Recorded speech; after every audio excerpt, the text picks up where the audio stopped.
What's up, everyone? Welcome to Around the ACL. It's Michelle Thompson here, joined by Trey Ryder and Anthony Ione, coming off of a really great weekend of cornhole over in my neck of the woods in Cali. I had so much fun watching so many players that I get to see quite often over there on the streaming courts and doing their thing and letting other people see how awesome they are. So really looking forward to talking about that in more detail. But before we do, any exciting weekend stuff happening, Trey? Anything cool happened this past week or weekend? Nope, football and cornhole. Spent my weekend on the couch watching both at the same time. I love it. That can be exciting. It actually worked out. It actually worked out because most of what I wanted to watch was during the day, especially on Saturday, and because it was a West Coast event, everything started later. Yeah. So I could watch cornhole after football, and then Sunday was great. I mean, it was a good weekend of catching up on everything. West Coast advantages. How about you, Anthony? Yeah, my kid's still recovering from that knee injury, so that means more cornhole registrations for this guy. We had a regional down in Colorado Springs again, so just south of an hour and a half south of Denver. I got a second in doubles. Fifth in singles, so my grind to try and stay relevant in this game continues. But yeah, so if I could just take a second, Misha, I think it's time to talk about two baggers out of Colorado that are really showing some serious, real serious elite level promise. A year ago this time, we were talking about the high school championships going into Myrtle Beach, and I said, watch out for 16-year-olds Gavin Hammond and Jackson Remick to come out of Myrtle Beach with national championships, and they did that win the teams event. Fast forward to today. These guys are the reigning doubles state champs. Gavin is the reigning state singles champs. They are the players to beat anytime we go into a Mountain South tournament. Jackson Remick swept the regional this weekend, singles and doubles, through a 9.83 over 12 rounds. In that final round, total dirty rollback style. These are what these guys are going to bring to you. Meanwhile, Gavin was out in Cali, so he was doing the Open, took 7th in singles, 7th in doubles with some signature wins over Peter Sassueta in singles. And Mish, check this out. He got a win in doubles over Alec Ryan and Fisher Hamilton. So I think these guys coming into Myrtle Beach right now, they're coming in blazing hot. Yeah, I expect them to improve on last year in that teams event alongside Cooper Bingham and Cooper Bilbrey, and straight up serious threats for singles and doubles in those divisions as well. I remember those boys. They were fun. I ran into them at the airport. They're all really cool. Yeah, super Future nice. ACL pros, Anthony? Hey, they're young, right? That's what's working against them. They're going to have to fight with the other U18s to get spots, but absolutely pro-level talent. And not just any pro. We're talking top 50, I would say, right now, if you drop them in the league. Well, speaking of pro-level talent, I played in 2 tournaments this weekend. Not pro-level talent over on this side of things. Over here, I think I had an average of a 4. It was my worst performance ever, but I did do the trifecta on Saturday. I ran a tournament while playing in a tournament while watching a tournament. I don't know who else. Nice. That is the kind of trifecta that requires a high level of focus. But I had my laptop at the event. It was an outdoor event, so I was putting shade over my laptop to try to watch the Open happening this weekend. And then on Sunday we played a tournament at a local winery here that was really cool. So I played a lot of cornhole, and I played horribly at a lot of cornhole. So that's all your fault. I'm blaming all of you. I am no longer relevant. So good for you, Anthony. It's a grind. It's a grind to stay relevant. But the ones that were relevant, were a lot of other people playing at the California Open. Unfortunately, I couldn't be there because I was running that tournament, but all sorts of cool people going to Upland Sports Arena this past weekend. Our women's singles winner was Cameron Belvin. Our senior singles winner was Bill Hadley. Level 1 doubles was Devin Harbaugh and Vincent Frisch. And Open singles winner was Ryan Windsor. And you didn't have it on here, but Vincent Frisch did take that blind draw win as well. So great weekend for him. Trey, what are your thoughts on the Open? Yeah, I think Vincent Frisch made us both look smart there, Michelle. I mean, you thought in doubles I called him in singles, was maybe a little bit aggressive for my hot take, but in the end, I think he came in third place, I believe, in his bracket. Only lost to Kyle Malone, who won that winner's bracket, and then Ryan Windsor, who wins the whole thing. So a couple different things that came out of there for me. One was that Ryan Windsor seemed to be back in form. Big time. I just kind of ran his statistics across the entire tournament, including the Final Four and everything. 10-1 record, only losing to Vincent Frisch. 10.21 PPR, a 0.83 DPR, 8.7 points allowed per game, and a 42% four-bagger rate. The 42% four-bagger rate was the statistic that popped off the screen for me, because even when I watched Windsor, yes, he was attacking the hole, but he was playing his normal game of if something came up short, he was able to get, he played at a really high level. So what I'm saying is, even with a block predominant strategy, or even just maybe a slide shot that comes up short sometimes that turns into a blocker, even with that strategy, Ryan Windsor was able to play at a really high level and put a lot of bags in the hole. And that 40% four-bagger 42% is elite. I mean, when you see 40+%, that's when you know that player is locked in. Really impressed with what Ryan Windsor. I think we'll talk about it later, but the question is, can he sustain that across the entire season, get back to the form we saw a few years ago from Ryan Windsor? Vincent Frisch, like I said, I'm going to keep talking about this kid. I think he might be one of the most talented players in the entire West Conference. Played at a really high level, had an opportunity to go for that trifecta. Different type of trifecta that Michelle had, but this a little bit different. Blind draw, doubles, and just couldn't get on the singles side. But he's shown that he's a really strong partner when it comes to these doubles tournaments. How about Devin Harbaugh? Devin Harbaugh played arguably the best cornhole across the entire weekend, but again, I'm a little bit worried that Harbaugh is just destroying people until he gets right up to the end, right? And then right up to the end, something seems to not go so well. So I just don't want that trend to continue like it has been for the past few tournaments. It's kind of the same symptoms that Tony Smith is having right now. Tony Smith is demolishing people until he gets all the way to the end. And then it's, he just can't get across that finish line. Again, I'm just a little bit worried. I'm not panic button right now, but just a little bit worried that those two are developing this habit of loving second and third place, right? Loving that second and third place spot. So was really impressed with them. I thought Kyle Malone had a really strong, quiet performance here at this past weekend. I think he's trying to, let everybody know again that he's here and he's not just a top 40 player. He's a potential top 20 player. I don't think we saw that as much this year in singles, but Kyle Malone certainly can be that player that sneaks into a top 20, maybe even a top 15. So I was really impressed what I saw from Kyle Malone. If I add anything on the women's side, Cameron Belvin was really, really good. High PPR performance from her. I think she's going to have a great season.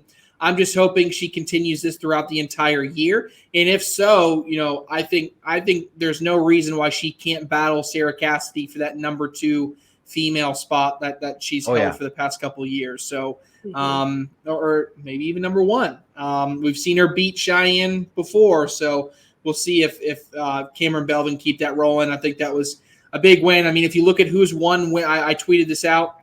If you look at who's won women's events so far this season, it's Courtney Coy, it's Sam Finley, it's Cheyenne Bubenheim, and now it's Cameron Belvin. So literally only former world champions taking down some big wins there. So at least on the women's side, no big surprises to start the season at least. So overall, my big winners on the weekend got to be Vincent Frisch, Devin Harbaugh, and then obviously Ryan Windsor as well.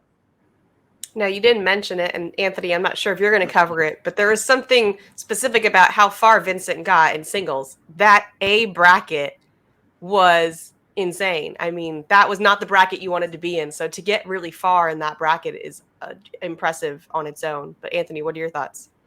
Yeah, thoughts starting off with women. So last week we talked about how light that women's field was, right? And the opportunity for some unknown names to break out and win the thing. We only had 6 of the top 15 women in the field. We said, though, that player's going to have to go through a Cameron Belvin or an Isabella Soprenet to get there. And that's pretty much what happened. Gina Ramirez, never heard of her. So there's your no name coming in. Her only losses in the tournament were to Cameron Belvin, took second place. So we had a no name really deep. Also, Michaela Calvi, the 15-year-old out of Hawaii, making the trip from Oahu. She's legit nice. She's kind of unnoticed for me. She was putting up some pretty elite level stats, especially in some games. I mean, at some point she was at 11. You know, when the game would settle, she was ending up in that 10. But overall, her stats look really good. But this time it was Belvin that the field had to go through a 9-8-7 in that tournament to take the ship. What do you think, Mish? I mean, Belvin looking nice right now, right? Well, we know how Bernie feels about Belvin. Yeah. So all he talks about. And no, I love Cameron. I'm actually surprised that Cameron Belvin isn't that second spot. You know. Yeah, and Gina Ramirez going to be a pro. She is a pro this year. So okay. she PDC is a first year showing why. Pro. Oh, pro. Okay. First year pro. So that was, I'm glad you brought her up, Anthony, because she was someone that was, coming out of the West again, Arizona, Todd newer. She came through the application process, but she was like one of the first females to get a check, right? And a check for being into the pro division off of application. And a big part of that was Todd Kasicki saying this girl's ready. And so it was good to kind of see that right out of the gate. Yeah. Yeah, in doubles, Mish just wanted to mention, you already mentioned Harbaugh. The dude is a shooter, right? Eats, breathes, sleeps cornhole. We already talked about Frisch. Congrats to those guys. But looking kind of a little bit deeper into the field, Eddie Grindersleeve was a standout bagger for me out of the entire doubles division. I mean, in short, the dude was slaying his side of the board the entire tournament. A 9.3, a .93 DPR.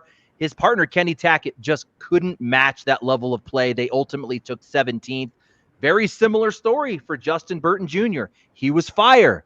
Logan Chamberlain was not. They took 13th. We all expected more out of Wooten and Windsor. Wooten just not the usual Wooten. It's not usual Wooten self. Ultimately, he got outscored by his opponents in that doubles tournament. Ryan Smith and Ryan Wiedenfeld taking 13th. Wasn't what they or any of us would have considered a good showing. Their 2 losses, Nick Williams, Andre Labrador. They also lost to Dylan Turpin and Caleb Franklin. Strong teams to lose to, but these are the wins that you need to get to be considered a top 10 team. And let's note, Ryan Smith and Ryan Wiedenfeld were in both my and Trey's top 10 list when we did those early predictions. So those are the matches those guys need to win. Really strong run for Jimmy Humans, and you mentioned Kyle Malone. I mean, listen, we know these guys are elite level, a new team coming together. What are they going to look like here in 2023? They're wanting the world to see what they can do. 3rd overall, going through teams like Gilbert and Gonzalez. They went through Holland and Voyer, which were pretty strong in this tournament, and a signature win over Smith and Trzynski. Smith and Trzynski also on our top 10 list, Trey. So for Humans and Malone to pull that one out, a big start to the season for those guys. Should note, though, both of their losses did come to Ryan and Hamilton. Knocked him down, knocked him out. So overall, still a good season. Speaking of Voyer, fun guy, right? Solid personality, huge extrovert.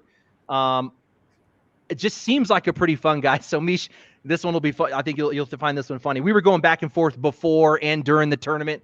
So Voyer was like, hey, me and Josh Holland in this thing. Watch us in this open. We're going to do some work, right? So naturally my response, because it's Voyer and he has that personality, and Mish, you probably would have done the same. I was like, bro, I cannot wait to get onto the show and talk about how Josh Holland carried your ass to the finals. So,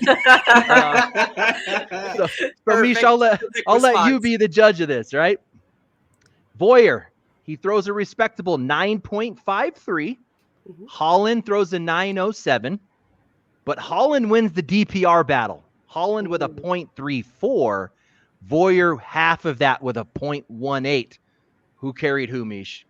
Oh, man. Well, I have to say, Nate looked really good at the blind draw. I was watching a lot of his matches, and I was thinking, man, if he continues to play that way through the weekend, it's going to be really deadly.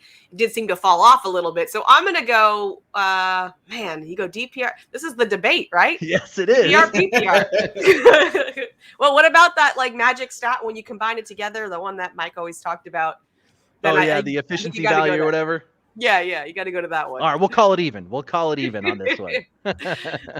That's a good team. But yeah, no doubt. Yeah, he's a fun guy, and actually, he looked pretty strong through the tournament. Yeah, just real quick in singles. Last month, I definitely want to talk about Windsor a little bit. We talked about him in our overreaction segment last month. The topic was, will he be similar to his 2022 self or his 2021 self? And I'm going to stand by that response that he's going to be similar to his 2021 self. And here he is showing up. You already mentioned it, Trey, a 10-2-1. And that was over 131 rounds in just bracket play. So unbelievable numbers for Windsor. What I love about Windsor, he's a no excuse guy. I absolutely love it. When he fell off last season, blamed nobody. Didn't say anything. He just comes out this year and he's killing it, proving to people that he's still relevant. So I really love that about Mish. Definitely want to send it a shout out to Danny Borja. I mean, you've mentioned him a few times, Mish. Fourth in his bracket. He was a solid run for an amateur. Wanted to mention him as well. But Alec Ryan, just a few words on him. Backs up his open number 3 with a run in this open number 4 to the bracket final. That is the consistency that we need to see for top 10 players. Alec hit me with a message after singles, and he said, make sure everyone knows Harbaugh hit me with 4 bar of soaps. So Harbaugh was absolutely killing it. Harbaugh responsible for all 4 of Alec Ryan's losses. I thought that was significant. Singles knocked him down and out. Doubles knocked him down and out. So Harbaugh's apparently throwing this new carpet. Have you guys heard of this Cornhole Coastal Boardwalker carpet? Yeah, Cornhole Coastal is a new company. Okay, that one caught my interest. It's a Viking-like carpet, but has a Viper-like slick side. Harbaugh was calling it a slinky bag, and Ryan was saying these are some cheater carpet bags. So now I'm interested in what's going on there. But just to close that up, speaking of carpet, in all four bracket winners, all carpet. The championship match in doubles, all carpet. So the verdict is still out. It's early. Is this the year of the carpet bag? We'll kind of have to see how it continues, but certainly it's still in the discussion. It's still out there. What do you think on that, Trey? Yeah, hey, look, keep it. You keep winning all the opens, Anthony. You're the guy that's going to win all the opens they want. Go for it. Go for it. It's setting up well. It is setting up well for you. Yeah, no doubt. I wonder if Devin Harbaugh's going to rent space in Alec Ryan's head, or if it's just going to make him feel more fueled. Like, I'm very curious how that's going to play out over the season. He's just saying, I just don't need to play him anymore. Just keep him on the other bracket. Yeah. Keep him out. I mean, somebody else can eliminate Somebody else deal with that. I don't want to deal with it. All right, let's move on to Overreaction Monday. Is this an overreaction or not? First one being, now we should be worried about Tony Smith finishing in second place again. By the way, this was the topic we kept talking about with Matt Guy last season. So yeah. This is not a new thing. We've seen this before, but what do you think? And Jordan Power last year, yeah. That's right, yeah. And Jordan Power. All right, I'm saying not an overreaction, but it's the last time.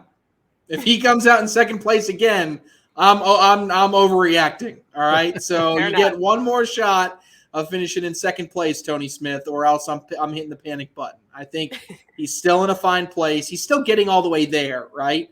The issue is sometimes when you start getting out of the win and losing, it can make you go a little bit crazier in your own head to make yourself want to make changes going into a tournament, which you can't do. You have to understand, you got to think about what got you all the way there, right? There's no need to change, no need to hit a panic button. So I'll say not an overreaction, or I'll say it is an overreaction to say that we are worried about Tony Smith. Right. Anthony? I agree. Overreaction. He's going to tell you he choked. But look at the grind that he did in that bracket. Took a 4th-round loss, rattled off 6 wins in a row through the losers bracket, going through Hunter Thorne, 21-18. Another 21-18 win against Grindersleeve. You don't win matches like that if you're a choke artist. I'm going to agree. Overreaction. We still got Tony Smith. He's going to be a top player in this league. For sure. Cameron Belvin is Cheyenne Bubenheim's biggest competitor in the women's division. What do you think? I am going to say it's not an overreaction, but I still think she finishes 3rd. I think her and Sam Finley are like so neck and neck right now. Right? So I don't think it's necessarily out of the question for her to finish 2nd. But right now, if I had to pick one, I'll go Sam Finley 2nd and Cameron Belvin 3rd. Okay. Anthony? Yeah, I'm thinking overreaction. I don't think Belvin stands alone on this one. You mentioned Finley. She's certainly in discussion. The verdict is still out on Downer, and Hugeback is threats. Yeti trending up. Hunter is still grinding, and we're seeing a much improved Rosie Streaker this season. I think it's a group effort right now. There's not necessarily the biggest competitor. So Belvin not standing alone on this one. Okay. Vincent Frisch is the best player west of Texas. Wow. Stop playing. I'm gonna say not overreaction. Oh my gosh! I'm bought in. Oh my! I'm done. Gosh. I don't need to see. Frisch What has else do you want me to told see? you. What else do you want me to? What else do you need to see, Anthony? I need to see a pro level event from this guy. Well, as a PDC player, though, that's tough though because your first matchup is the highest ranked person. I mean, that's just going to be that's a tough way to do it. I would think. But I hear you. Not an overreaction. Yes. So I'm going the other way, right, Mish? The kid is good. I'm going to give him that. He's real good, but it's way too early for me to drop something like that. Want to see him in a pro level event against all pro level talent, on the main stage. Well, how is he going to handle that pressure? Yeah, overreaction for right now. Okay. A lot of potential, though. Yeah, you're telling me. It's going to be a 2-horse race between Ryan Wiedenfeld and Fisher Hamilton for Rookie of the Year. Trey. Based on what I've seen so far, I don't think it's an overreaction, and that pains me because so much I want to be able to say Logan Chamberlain's going to be in it, but Anthony kind of said it. He didn't play that well at the last Open. Not necessarily worries me that he's not going to be a good pro. It's just like when we're talking about being a Rookie of the Year, you got to be the best. As of right now, I think it's a 2-horse race. The one that can maybe challenge them would be Gavin Cano, but the problem with Cano is that he's playing with Fisher Hamilton in doubles, which means he doesn't have any ground to make up on them when it comes to on Fisher because they're playing together in doubles. The only way he can beat him is to consistently finish ahead of him in singles, which I just haven't seen yet. So I think it's a 2-horse race. I'm going to say not an overreaction. Anthony? Yeah, you hit it for me. Gavin Cano's recent play has me backing off this one. I'm going to say overreaction because of Cano. We should note we did get a Cano finished higher than Wiedenfeld, but Cano played Hamilton in the Open. Hamilton won it. So we're kind of keeping a little tally here. I think it's a 3-horse race. Cano, Wiedenfeld, Hamilton. So overreaction, I don't think it's a 2-horse race. And just for point of clarification, Ryan Wiedenfeld and Ryan Smith being higher in doubles, I think will make a significant case ahead of Cano when it comes to that race. True. Last one, Ryan Windsor is back to being a top 5 player.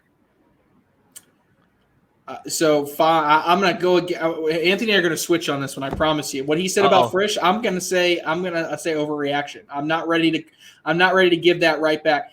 Being top 5 3 years ago is a lot different than being top 5 right now. I want to see more consistency out of Windsor before I give him that. Overreaction. I agree. Overreaction. Windsor looks much improved. He's going to improve on his 19th spot. I think he's 12 to 14. Top 5 overreaction right now. All right, Trey, it's time. It's our favorite game. I know we need like a better intro for this, like a little song or something. Yeah, Yeah, like more and more. Name that player. All right, we're running. I only want to do this in the off season though, because like we're gonna have so much to talk about. Like, and I say off season, but like once we get into like the spring and summer, we don't have time for name that player. Right? Yeah, agreed. We got a million other segments. So I got 2 again today. Hopefully they're not too crazy. We only have 3 minutes, so I'll go quick. This player, 19th all time with 4 titles, tied with a bunch of other people. Yes. Okay? I'm trying not to go too far to the top, right? If I go too far to the top, it becomes easier to do, right? But I also don't want to make it we've impossible. proven to be real it's good a at first this. clue. It's a first clue. You know, it's a good first clue. The split is 3-to-1 doubles. Three doubles titles to 1 singles title. 1 single, okay. Okay. One of those is a world championship in doubles. Okay. So that's significant because It is significant, and Anthony quite- just said, peace Quite out. the piece. And I'll get to you next time. He's thinking about it. He's going to go through, and he's really going to think about this. And he wants to go Google it real quick and not get caught. yes. that was all right. He's here. all right, so that's You give significant us a lot of suspense. because you're a world champ, but you only have 4. So typically, if you're a world champ, you might be up around those like 6, 7, 8, 9. So it's someone that is like a one-hit wonder kind of thing, you know. So that one's in mind. Okay, go ahead. Sorry, Trey. Anybody else? Anybody? No guesses so far? No.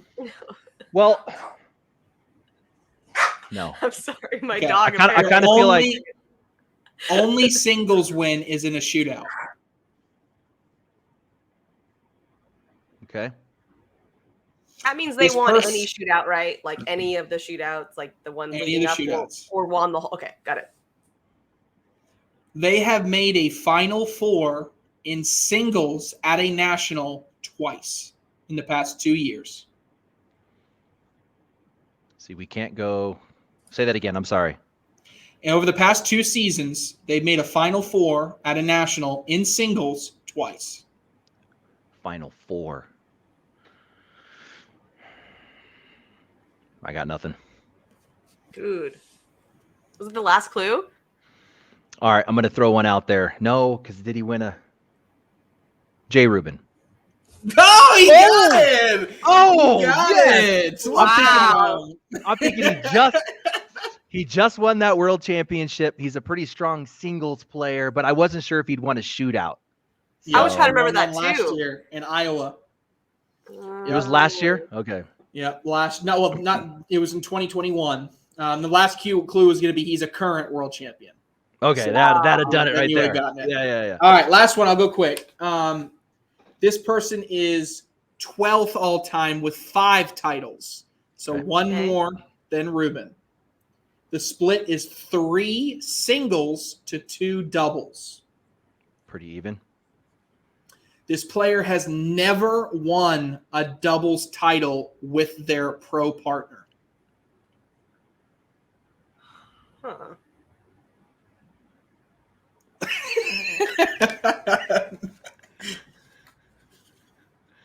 This will be their 2nd year as an ACL pro. Okay. Rookie last year. Never Wait. won with their pro partner. Yeah, so what did they win again? 3 singles, 2 doubles. 3 singles. But you haven't given us any breakout of national world shootout yet, right? Nope, that's Okay. the next clue. But Okay. you got to make a guess before. If you want to make a guess before you get or no, Man, I got nothing. they have only won open events. Oh. Okay. Well, new last year, rookie. Noah Almanza? How many did wait? Yeah. Almanza. Ooh, that many. Maybe a Hicks. Alex Hicks. Yeah. Anthony's 2 for 2. Fire. Dude. Rookie last season, a lot of opens. Yeah, Hicks got 3 singles, 3 singles. And he never won nationals, with Kyle Hutley. and never won with Hutley. Yeah, Hutley was just didn't cut it last year. Yep. That makes sense. Beautiful. All right. Great job, Anthony. Yeah. Way Getting better, Mish. Way to carry us. All right, moving into buy or sell. I'm going to read some names, and you let me know if you buy or sell if this player will be a first-round pick in the ACL teams draft. First one being Brett Guy. Yeah, so I'm starting to do a little bit of digging into this, and I'm almost got my first-round mock draft done. And I know Anthony is probably starting to work on that. He's already done it 4 times already. I don't know. It could have been either one of those two. So I like Brett Guy in the first round. I think he's a first-round talent, and Kentucky gets a later pick, second half of the round. So I'm gonna say, yeah, he's a first-round pick, middle, actually more of a middle of the round, but I'll say yes, buy first-round pick. Anthony? I'm going the other way. I'm selling, and I'm saying he's a clear second-round pick. What also doesn't help us is we haven't really seen anything yet from him early in the season, while we're seeing all these other people with a lot of good runs in tournaments who were questionable first round. So I'm going to say second round. Mm-hmm. Devil's advocate, teams is 10-round limited this year, and what player has won a doubles shootout the past 2 seasons? That's a good point. Good point. That is something to consider. Second one, Steven Bernasset. Buy or sell? I say Bernasset's. He's already won a national before in singles. He's shown that he can play at a high level. He's won doubles events before with Tom Gustafson last year. I'll buy it. I actually like him early to mid first round. Really? It would not surprise me if the Michigan Marauders go out and grab him. I think he's from kind of that general region. I don't know. I like Bernasset. I'll say buy. Anthony? This one was a hard one for me. If we look at true ranks, he's a middle first round pick. Mm-hmm. But then you look at these players. We have a returning Tyler Poitras, a returning Jordan Kamba, rookies like Wiedenfield, Burton Jr., Hamilton, Kano, Costanza.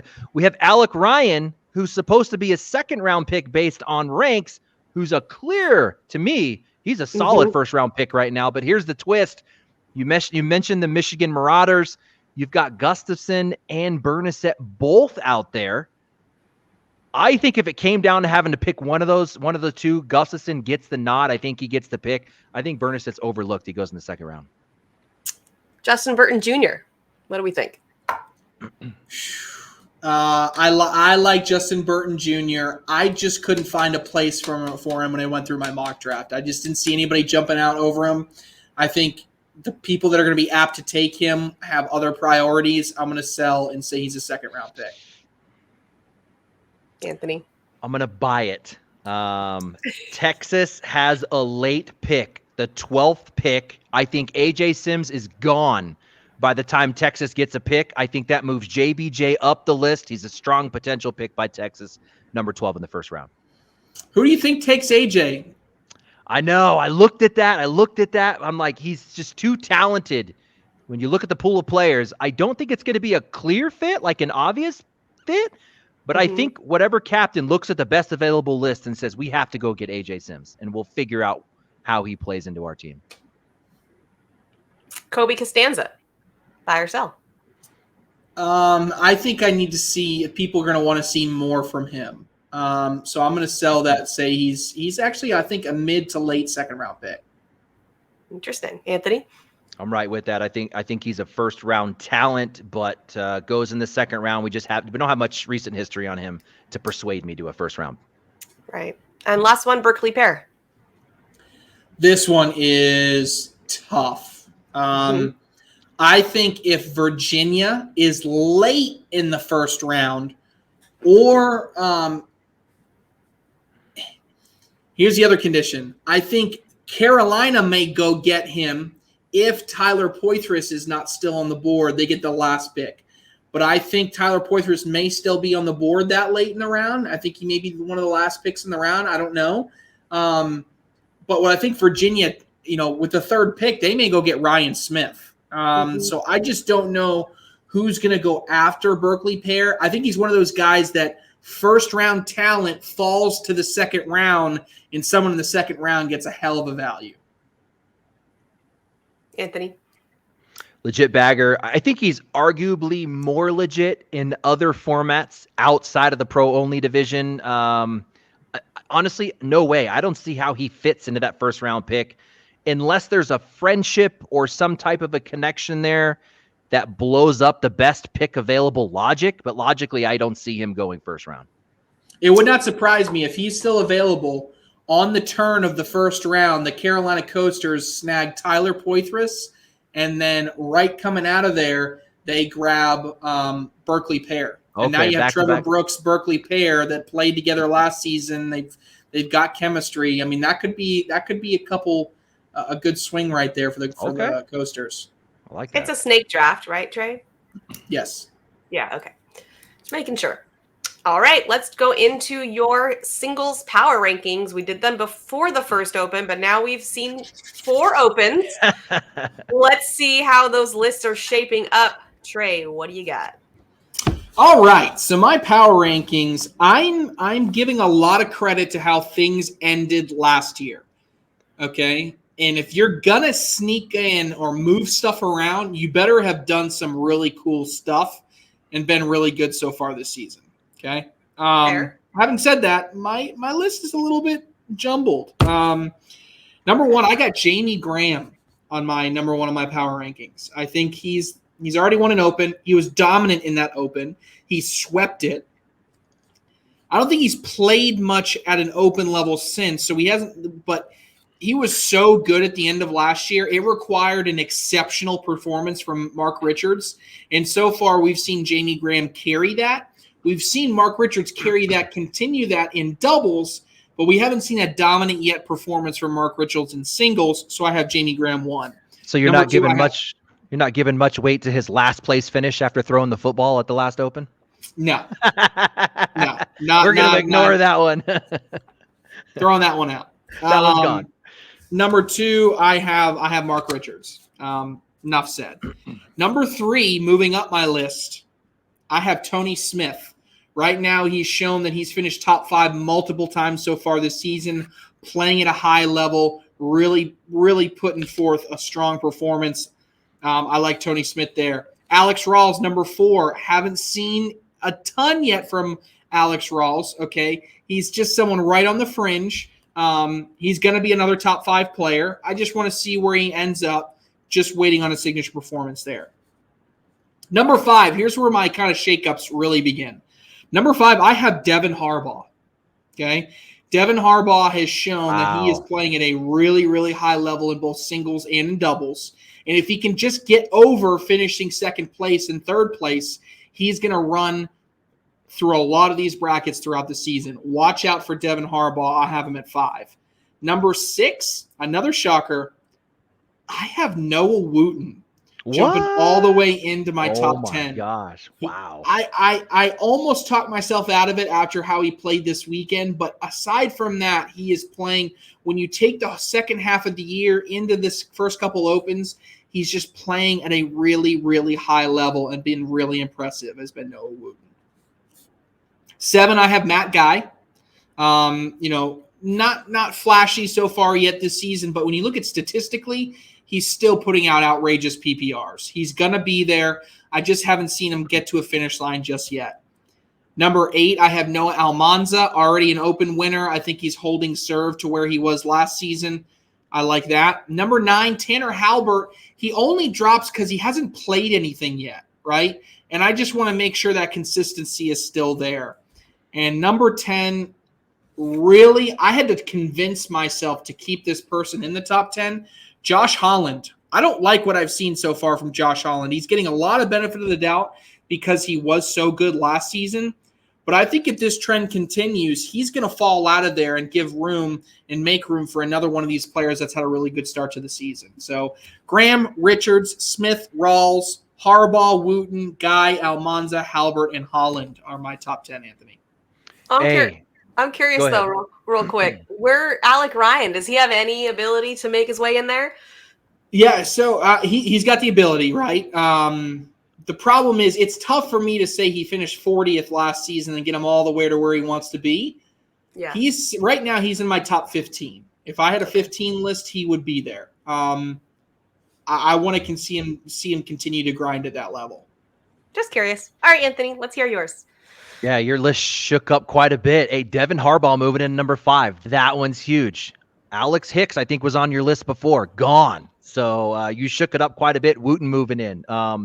Number one, we share that one. Jamie Graham. I just can't deny the grind and the work that this guy's putting in, plus the talent. I'm also putting a lot of weight into the finishes from last season. In my top 10. I'm actually keeping Tanner Halbert at 2. You're absolutely right. We don't have much from this guy all season, but he came off of that season, the back part of that season hot. I think he's a top talent. This one is a gut feeling because I just don't see, if you compare a number 1 Jamie Graham to my number 2 Tanner Halbert, I think there's a discrepancy in the amount of grind that's going on. Obviously, Jamie Graham is a committed pro player. That is his job. Tanner Halbert has a family and another job. That could be a factor, but I'm giving a lot of weight to what he showed at the end of the season. Your number 2 is my number 3, Mark Richards. We share number 4, Alex Rawls. Also, don't have a lot from Alex Rawls yet at the start of the season, but again, just so much talent coming off. I think he definitely is a top 4 guy. Matt Guy at number 5. I think you moved him down your list a little bit from the last time that we did this. I've got Tony Smith still at number 6. You moved Tony Smith up, but he's still in both top 10s. My number 7, Devin Harbaugh. And we saw what he did this weekend. He's been on my list since the first time. An amazing talent. I'm still holding out hope for Alex Hicks. And I say hope. I mean, maybe the talent is going to override. I don't think it's much hope. But again, we're just not seeing a lot from him to start the season. I'm real excited to see him getting in and grinding through. There was that one open that really gave me some pause. He absolutely, it almost looked like he quit in singles if you look at some of the stats that were coming out. That one's really stuck in my head right now. I don't know what was going on. Maybe it was a personal issue. Maybe it was a 13-year-old. Like you said, Trey, if he becomes a teenager, we might have a problem. That one's still stuck in my head, but I'm going to keep him at number 8.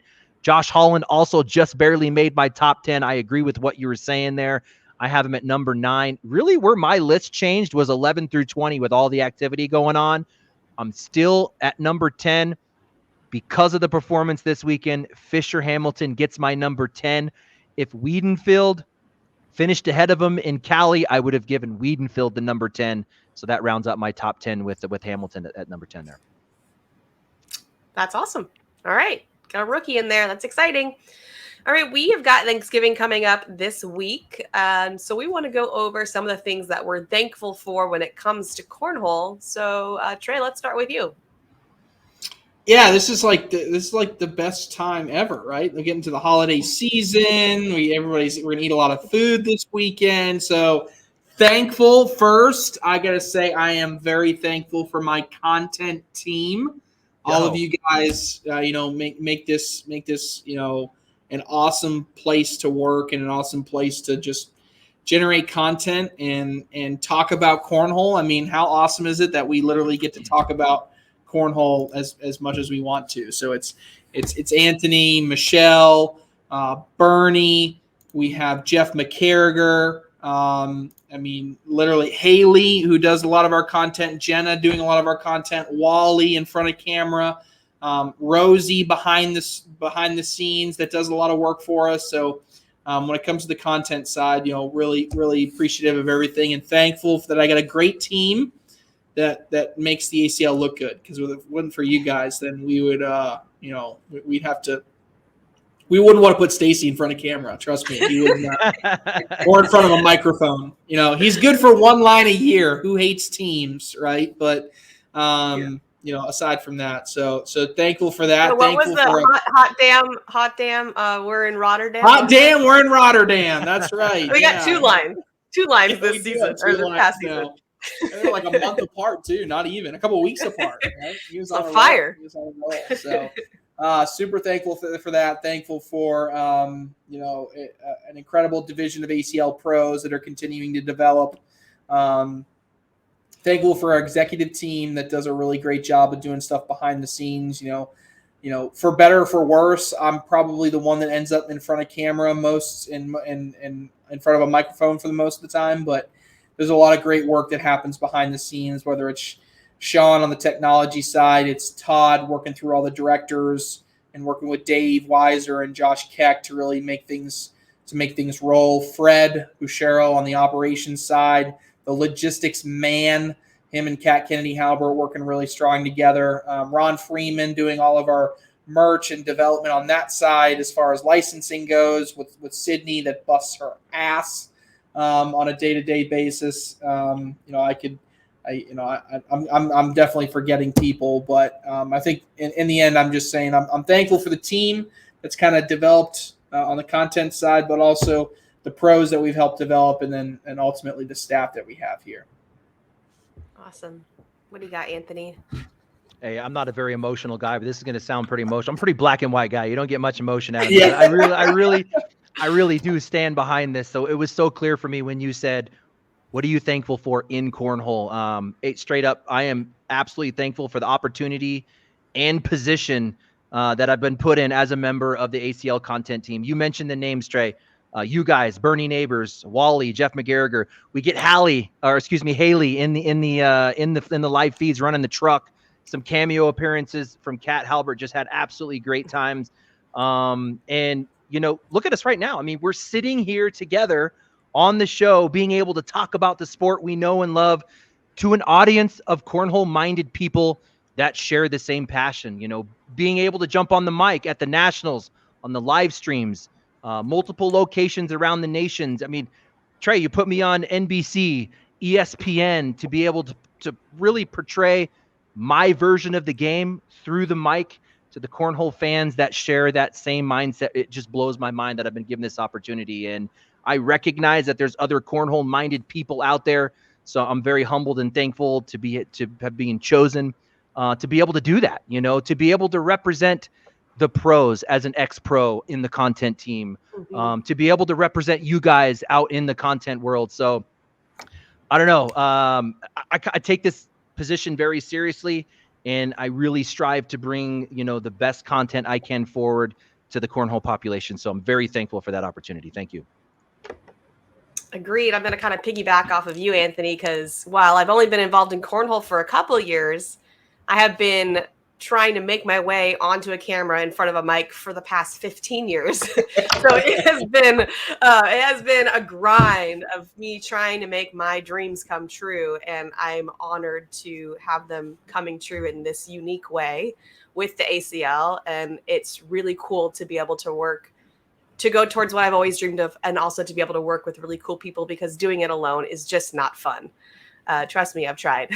So to be able to share this time and space with all of you and be able to show my son that, when you go towards what you want, it happens, and to be open to whatever way that wants to show up is a really cool and a true honor. So thank you, ACL. Thank you, Cornhole. Thank you, everyone that listens and follows. Yeah, thanks to all our listeners, too. I can't believe they still listen to us, guys. We appreciate you. We literally couldn't do it without you, because we would be talking to nobody, which is just not very fun. So thank you. All right, we're going to move into our hot takes. And what are we going to go for here, Trey? What are you focusing on? I'm getting even spicier right here. Ooh, ready? Okay. Vincent Frisch is on the Rookie of the Year ballot next season. Or at the end of the season. He is on. I love that. And again, this is spicy because he's not only is he this new kid on the block, but he's got to go through the PDC and the FIA to get there. He's got to do a Jackson Gore last year, right? Mm-hmm. He's got to be Jackson Gore. I think he's on the ballot this year. Wow. Hot. All right, Anthony, what do you have? All right, I kind of set it up at the beginning of the show. I'm going to close it out. Gavin Hammond and Jackson Remick leave Myrtle Beach with a high school doubles national championship. My hot take. I don't know how hot that is, to be honest. It's hot. I'm going to call that lukewarm, in my opinion. All right, my hot take I kind of alluded to before. I think Alec Ryan moves into at least one of your top 10 lists as the season progresses. I think he can take one of those spots. So I want to see Alec Ryan do that. All right, guys, that's all the time we got. Everyone have an amazing Thanksgiving, and eat lots of food, enjoy your family, play some cornhole, and we'll see you all next time.